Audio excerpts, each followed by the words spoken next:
Halo guys. Rizky mana? Masih jalan nih, lama banget ya orang. Kita tunggu ya. Cafe Alkisah ini tempat favorit kita kalau nge-vlog karena kita bisa sambil makan siang, bisa sambil santai-santai. Di sini banyak spot yang lucu-lucu di sini untuk foto-foto. Iya nggak? Lucu gue. Kita sih. Nggak tuh, biasa aja.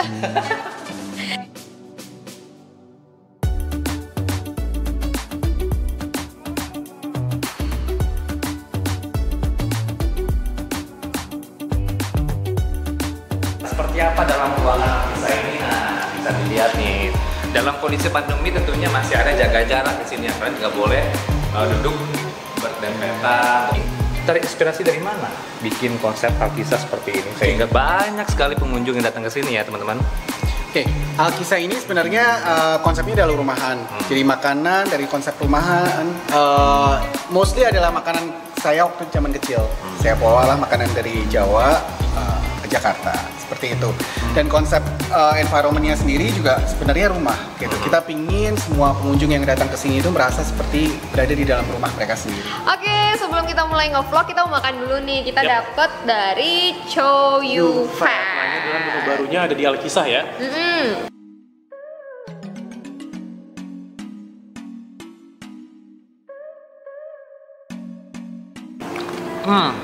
Rasanya lembut, sama seperti sentuhan mulut. Wow. Wah ini kayaknya rasa ayam, memang ayam. Rasa ayamnya ya. Rasa ayamnya. Enak. Jadi ini kalau buat makan siang di kantor gitu kan, itu buat pesan bareng-bareng nih enak nih. Buat arisan kecil-kecilannya nggak sih? Kalau begitu ini dia dua sahabat aku sudah lengkap, dua-duanya ada di sini. Halo. Ada Rizky Haris. Halo. Ada Heranov. Heranov Abbas ya. Nah minggu lalu, nggak minggu lalu sih, udah lama. Pokoknya video sebelumnya kan aku ngobrolnya sama Heranov aja. Sekarang aku berinisiatif untuk ngajakin Rizky, karena Rizky juga punya cerita yang menarik nih tentang perjalanan karir dia memulai sebagai Semoga menarik. presenter. Cerita apa tuh? Ya pokoknya ya semoga sih walaupun ceritanya mungkin gak menarik, tapi semoga kita bisa sharing aja gitu Iya, ya. bisa Sharing, jadi inspirasi sharing pengalaman gitu. Jadi kalau misalnya kalian nanti ketemu yang kayak gitu atau yang sama kayak gue kisahnya, udah tau lah bakal gimana gitu-gitu. Ntar dulu, ini kisah yang kemarin viral itu. Ini bukan soal jaket. Tragedi jaket Tenang aja, nggak ada. Tragedi, oke, bukan soal itu ya? Bukan. Bukan. Beda. Itu nanti mungkin. Di episode selanjutnya. eksklusif ya. Oke, jadi kita mau dengar cerita nih gantian kali ya. Ya. Nanti siapa yang mulai dulu? Rizky mungkin Rizky ya. kayaknya Boleh. kita kemarin udah ya berdua ya. Oh karena Iya. gue kemarin nggak ada gitu ya. Nggak diajak. Diajak. Malum sih. Boleh Rizky. Jadi kalau mau mulai, kalau aku tuh mulai karir kan aku masuk ke dunia entertain dulu nih, baru masuk Jadi ke host dulu gitu ya? baru jadi presenter. Kalau Rizky mau Kalau mulai gua kan dari karirnya- reporter lapangan Nah. itu beda-beda cerita kita kan. beda-beda apa Rizky ya? dari basic ajang-ajang pageant atau apa dulu kali ya? beauty Ajang- pageant, pageant. king apa gitu. Iya, master gitu, kali. mister. Auto mister. Kalau gue dulu sebenarnya awalnya kayak bersinggungan sama dunia MC atau public speaking tuh nggak ada sama sekali sebenarnya. Jadi dulu gue kuliah sambil kerja, dulu gue kerja biasa kantoran gitu. Terus gue baru mulai kenal itu dulu dari Abang None.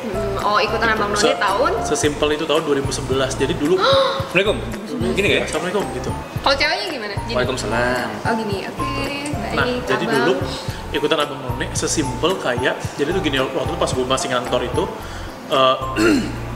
adalah pokoknya salah satu orang gitu ya yang gue kenal di situ, dan dia secara kalau gue ngeliat tuh kayak dia pokoknya pembawaannya tuh kayak apa menyenangkan, kayak misalnya oh ya apa pokoknya ramah gitu segala macam. Terus ada yang bilang juga oh ya pantesan dia mah kayak gini karena dia ikutan karena dia Abang None. So kayak Abang None kayaknya menarik nih buat nambah CV gue. Waktu gue mikirnya gitu, karena kan masih kerja gitu kan.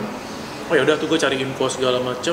Akhirnya ada audisi gitu, terus gue ikutan Abang None. Ya udah dari situ mulailah kenal MC waktu itu awalnya. MC acara-acara Abang None. Lucu juga ya Nov ya. juga berarti Dia dari- dia akhirnya ikutan itu karena pengen nambah CV sama terinspirasi sama orang lain. Betul. Nah, kalau Ranov nih mulainya tuh dari jurnalis.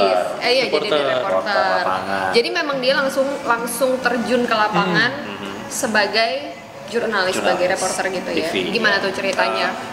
apply-nya di mana, kapan mulainya, terus first step kamu waktu itu ngapain sih begitu kamu jadi? Sebenarnya kan gue itu backgroundnya kan ekonomi, tiba-tiba nyemplung di jurnalistik ini karena memang punya bakat ya atau passion di dunia penyiaran lah. Pokoknya gue pernah siaran waktu SMA. Persilatan gue pikir. Pernah ikut jago silat tuh kompetisi. ini, jangan salah. Orang Padang tuh jago silat tuh. Sile kok enggak silat kok. Sile, oke, baik. Jadi Setajam sile terus. gua apply di Metro TV. Nah, di Kedoya. Betul fresh graduate lo. Fresh grade.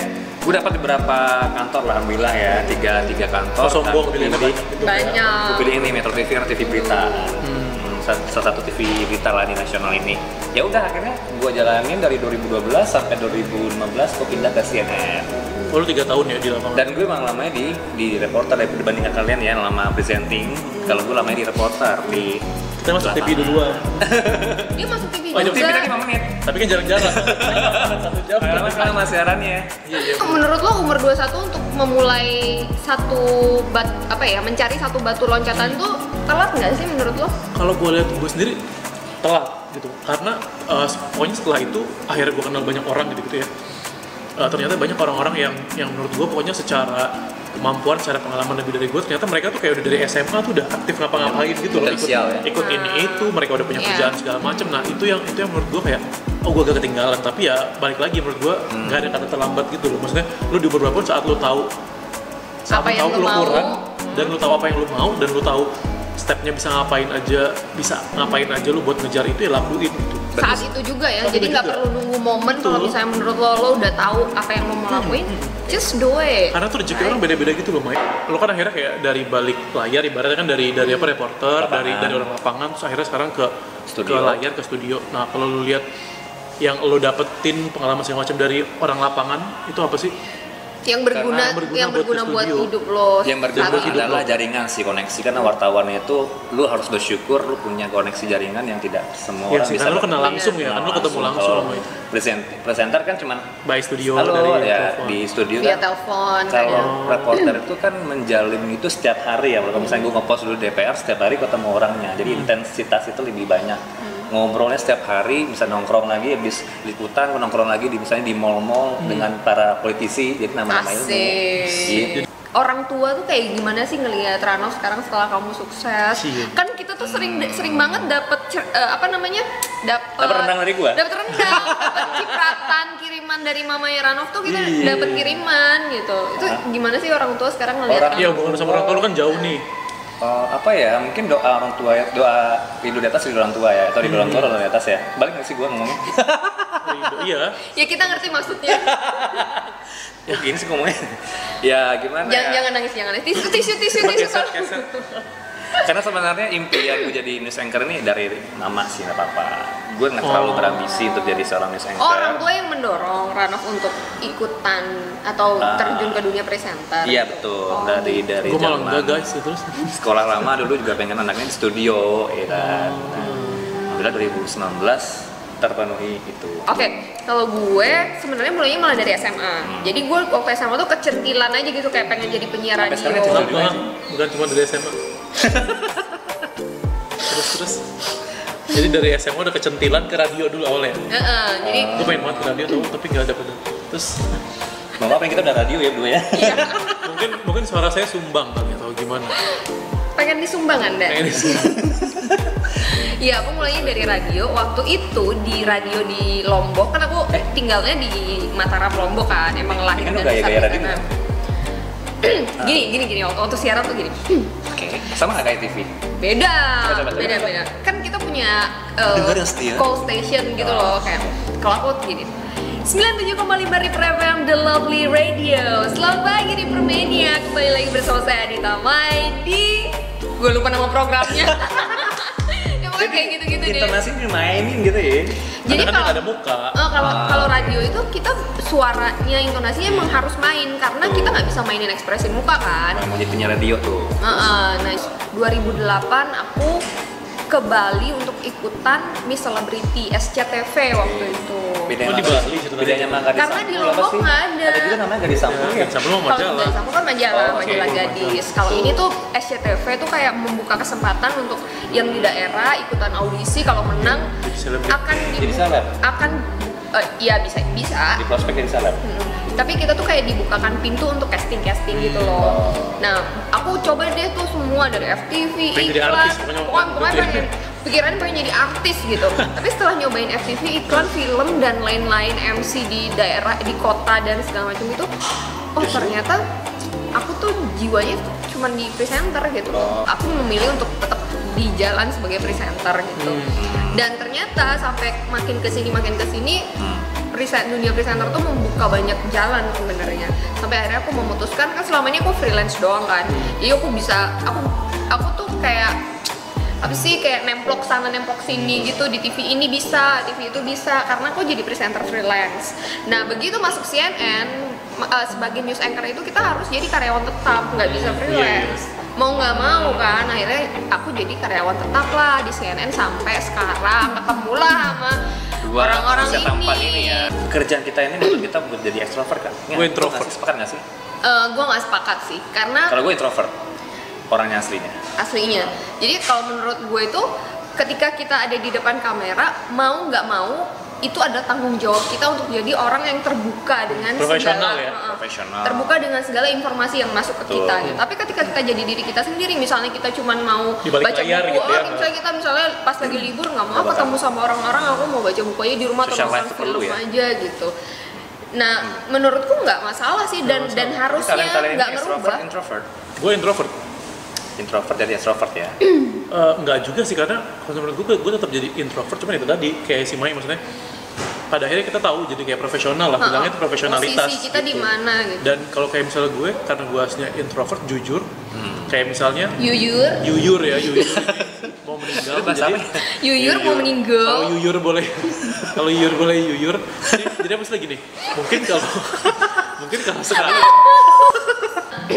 Apalagi ya yang bisa kita sampaikan kalau misalnya mau ngelamar atau apply gitu, ya harus rajin-rajin buka informasi juga ya. Betul, Mau itu betul. browsing kek, mau itu tanya-tanya sama teman. Makanya itu menjaga silaturahmi sama teman-teman itu juga penting ya, meskipun sekedar kayak cuman kasih react Iya, ke iya. instastory-nya gitu, itu kayaknya teman-teman kita tuh bakal ngeh, oh manusia ini masih ada gitu loh.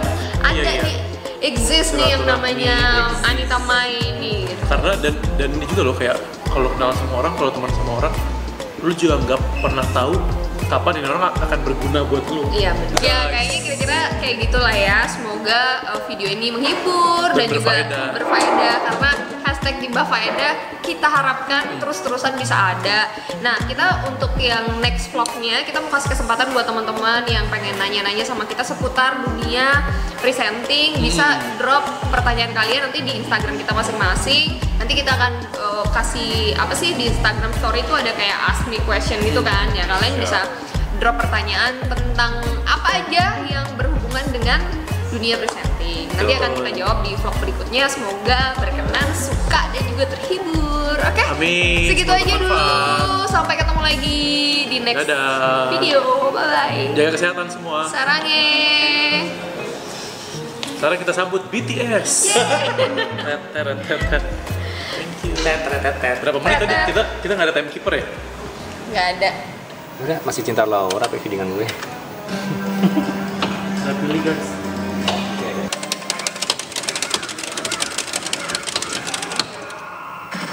Ya, gue 2 mak. Parah nih. 2-0.